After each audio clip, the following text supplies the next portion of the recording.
मैं राशि जहीर हूं और आप देख रहे हैं ऑनलाइन न्यूज इंडिया। आपको उत्तर प्रदेश के चुनाव से जुड़ी एक बहुत बड़ी खबर देने जा रहा हूं। यह खबर बड़ी किस लिए है, पहले मैं हेडिंग बताऊंगा, उसके बाद बता पाऊंगा कि बड़ी खबर किस लिए है। लेकिन बड़ी खबर की हेडिंग वो सुन लीजिए कि निषाद पार्टी का शायद गठबंधन भारतीय जनता पार्टी के साथ न रहे, ऐसी खबर टीवी पर चल रही है। और आपकी स्क्रीन पर खबर डाल रहा हूं मैं, सूर्य प्रताप सिंह आईएएस है, रिटायर्ड। इन्होंने ट्वीट किया है आपकी स्क्रीन पर कि अब निषाद समाज ने भाजपा से बगावत कर दी। निषाद समाज की क्या अहमियत है, कितनी वोटों की तादाद है, ये अगर आप सुनेंगे तो पता चल जाएगा कि 2014, 2017, 2019 इन तीनों इलेक्शंस में अगर भारतीय जनता पार्टी ने उत्तर प्रदेश में बहुत बड़ी जीत दर्ज की है तो उसकी वजह निषाद भी माने जाते हैं। मैं आपको बताऊंगा क्यों। आगे लिखते हैं कि संजय निषाद आए यादव अखिलेश के समर्थन में और सपा नेताओं पर हुई रेड को टाइमिंग पर उठाया सवाल। ऐसी ही रेड ममता बनर्जी के भतीजे भांजे रिश्तेदारों पर पड़ रही थी जब बंगाल का चुनाव था, और अब उत्तर प्रदेश के चुनाव में भारतीय जनता पार्टी की तंत्र ने यह काम शुरू कर दिया है कि समाजवादी पार्टी से जुड़े लोगों पर रेड डल रही हैं। ये हम आपको पहले बता चुके हैं। और अखिलेश यादव ने भी कह दिया था कि जब ये चुनाव हार रहे होते हैं तो सीबीआई का, ईडी का और इन तमाम चीज़ों का इस्तेमाल ये करते हैं। लेकिन हम बात कर रहे हैं निषाद पार्टी की, जो भारतीय जनता पार्टी से टूटने की खबर आ रही है। वो आप सुनिए। संजय निषाद ने आरक्षण पर भी भाजपा से स्टैंड क्लियर करने की मांग की।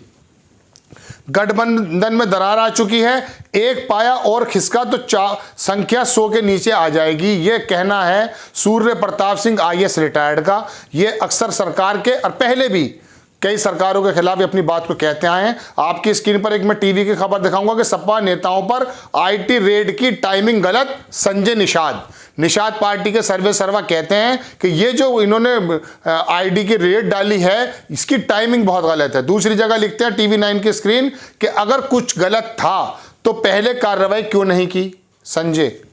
आगे लिखते हैं कि रैली में निषाद समाज के लोगों ने कुर्सियां तोड़ी, ये भी संजय निषाद का कहना है। महारैली पूरा लखनऊ होर्डिंग से पटा हुआ था। इस महारैली को लेकर अमित शाह भी इसमें आने वाले थे। देखिए, कल अमित शाह के साथ आज दल बदल गए निषाद। आगे लिखते हैं कि शाह योगी ने अपने भाषण में आरक्षण का जिक्र नहीं किया। जिस आरक्षण के लिए निषाद पार्टी समर्थन देने की बात करती थी भारतीय जनता पार्टी को, उसको अपने भाषण में ना योगी जी ने और ना अमित शाह ने कोई जिक्र नहीं किया। इस बात से ना रहे संजय निषाद। अब अगर ये संजय निषाद वाला मामला भारतीय जनता पार्टी से अलग हो जाता है, यानी कि निषाद पार्टी ये निर्बल, शोषित, वंचित इस तरह के लोगों का, मल्ला वगैरह तमाम ऐसा समाज है कि संजय निषाद का तो कहना यह है कि 18% है, लेकिन दूसरे लोगों की अगर माने तो 13 से 14% निषाद पार्टी के लोग, निषाद समाज के लोग हैं जो भारतीय जनता पार्टी की जीत में अक्सर रोल अदा करते आए थे पिछले 3 इलेक्शन में। अब ये बड़ी खबर कि संजय निषाद यदि नाराज हो गए और भारतीय जनता पार्टी से इनका दामन छूट गया, जैसा कि इनकी नाराजगी टीवी पर साफ नजर आ रही है और हमने आपको दिखाई, तो भारतीय जनता पार्टी के लिए इतनी बड़ी मुश्किल पैदा हो जाएगी कि वाकई फिर ये जो आईएएस हैं इनकी बात कहीं ना कहीं साबित हो जाएगी कि भारतीय जनता पार्टी 100 से नीचे आ जाएगी। वजह अब मैं आपको थोड़ा समीकरण से पहले इस खबर को एक लाइन में बताकर फिर समीकरण बताऊंगा कि देखिए ऐसा है 20% अगड़ा जो भारतीय जनता पार्टी को अक्सर वोट देता है, इसमें ठाकुर हैं, क्षत्रिय हैं, ब्राह्मण हैं। हालांकि ब्राह्मण इस बार नाराज बताए जाते हैं। इसके अलावा जो 40% ओबीसी है, पिछड़ा समाज है, उसमें 8% अगर सपोज करो यादव समाज को निकाल दिया जाए तो 32% में निषाद सबसे बड़ा धड़ा बचता है। एक अनुमान के मुताबिक लगभग 13 से 14%, 15% निषाद पार्टी के लोग हैं, निषाद समाज के लोग हैं जिन्होंने समर्थन संजय निषाद की निषाद पार्टी के माध्यम से भारतीय जनता पार्टी को दे दिया था कुछ शर्तों के साथ। अब ये महारैली लखनऊ में हुई, वहां जो अनियमितताएं हुई वो हमने आपको बताया कि संजय निषाद ने खुद कहा कि वहां पर हमारे समाज के लोगों ने कुर्सियां तोड़ी और अमित शाह जी और योगी आदित्यनाथ जी ने अपने भाषण में, जो कि इनकी पहले से ही तय बताई जाती थी, वो इलेक्शन से पहले रिजर्वेशन, उस रिजर्वेशन के बारे में एक शब्द नहीं कहा, जिससे नाराज हैं डॉक्टर संजय निषाद।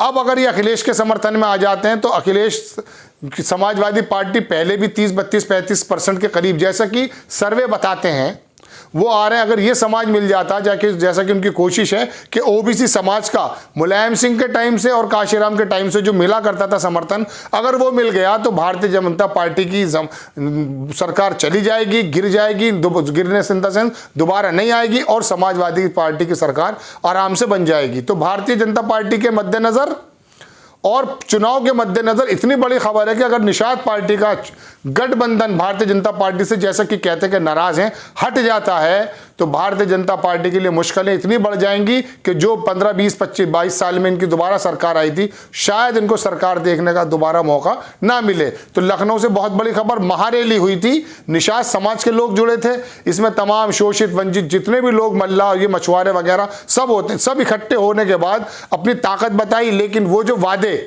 भारतीय जनता पार्टी ने किए थे, इससे पहले भी राजभर नाराज होकर इनके साथ जा चुके हैं, अखिलेश यादव के साथ समर्थन दे चुके हैं।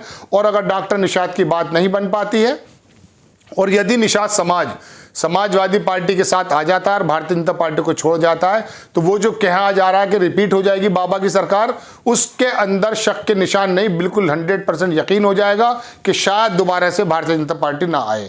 अब मैं आपको बता देता हूं कि ये जातिगत समीकरण, जहां एक और भारतीय जनता पार्टी हिंदुत्व की बात करती है, वहां पर जातियों के बिखराव और जातियों के जुड़ाव से भी अपनी पार्टी को आगे ले जाने में सक्षम माने जाते हैं अमित शाह हर चुनाव की अगुवाई करते हैं और इन्हीं की वजह से बहुत सारे वर्ग भारतीय जनता पार्टी से 2014, 17, 19 में जुड़े, जिसकी वजह से कभी तो 80 सीट, कभी 75 सीट, कभी 73 सीट लोकसभा की निकलकर, 80 तो नहीं, 75 और 73 निकलकर आई हैं 80 सीटों में से। इसी तरह से 350 पार हो गया था ये तमाम भारतीय जनता पार्टी का बेड़ा 2017 में। वजह यही थी कि तमाम ओबीसी और ये जो समाज था, ये इकट्ठा होकर भारतीय जनता पार्टी के साथ आ गया था। लेकिन अब इन जातियों की भी अपनी अपनी मांगे हैं और जायज़ मांगे हैं किसी हद तक। अब उन जायज़ मांगों को अगर आप पूरा ना करें, लट के जोर पर सरकार चलाने लगें, तो ऐसा संभव नहीं है कि समाज नहीं देखता। जागरूक समाज सारे होते जा रहे हैं और कुछ लोग उनकी अगुवाई भी करते हैं। अब जैसे भारतीय जनता पार्टी के तंत्र ने छापे डालने शुरू कर दिए, इस बात से भी डॉक्टर संजय निषाद नाराज इसलिए हैं कि अगर कुछ गलत हो भी रहा था, जैसा कि समाजवादी पार्टी के नेताओं पर, प्रवक्ताओं पर जो है छापे पड़ रहे हैं, अगर ये गलत था तो पहले क्यों नहीं हुआ। लेकिन भारतीय जनता पार्टी साम दाम दंड भेद, आपने बंगाल में देखा, ममता बनर्जी के रिश्तेदारों के घर पर ईडी के छापे पड़ते थे। वजह परेशान करने की नीयत थी कि अगर आप इधर नहीं तो फिर उधर परेशान आप रहेंगे।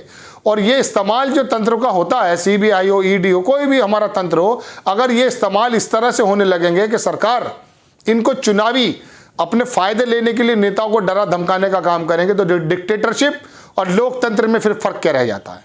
तो डॉक्टर निषाद इस बात पर भी नाराज हैं कि अगर कुछ गलत था तो पहले ही छापे क्यों नहीं लगे, इस टाइमिंग में क्यों लग रहे हैं। कहीं समाजवादी पार्टी के नेताओं को, प्रवक्ताओं को डराने का काम किया जा रहा है।